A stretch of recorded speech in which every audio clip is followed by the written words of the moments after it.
நண்பா இன்னைக்கு நம்ம வந்து ஸ்லைம் ஆக்டிவேட்டர் தான் மேக் பண்ண போகிறோம். ஸோ அதுக்காக நான் வந்து ஒரு பவுலில் போராக்ஸ் பவுடர் போட்டுக்கிறேன். சப்போஸ் போராக்ஸ் பவுடர் இல்லைனா நீங்கள் வந்து போரோ ப்ளஸ் கூட யூஸ் பண்ணிக்கலாம்.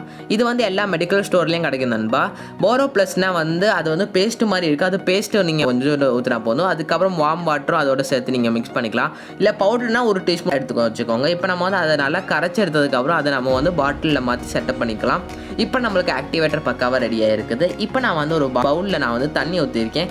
அதில் நான் வந்து க்ளூவை நான் வந்து கொஞ்சம் ஊற்றுனதுக்கப்புறம் நல்லா மிக்ஸ் பண்ணி எடுத்துக்கிறேன். அதுக்கப்புறம் நம்ம வீட்டிலே செஞ்சு ஆக்டிவேட்டர் நான் வந்து ஊற்றும் போது நீங்களே பாருங்கள் நம்மளுக்கு வந்து ஸ்லைம் வந்து ரெடி ஆகிறத. நண்பா நீங்கள் வந்து கொஞ்சம் தான் ஊற்றுங்க நண்பா. நான் வந்து டிட்டர்ஜென்ட் வச்சுலாம் நிறையா ஸ்லைம் ஆக்டிவேட்டர் மேக் பண்ணினேன். ஆனால் அது ஒன்றும் ஒர்க் ஆகல நண்பா.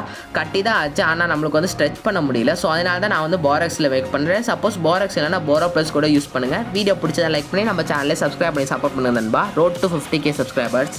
It's me Vishnu Harda signing out.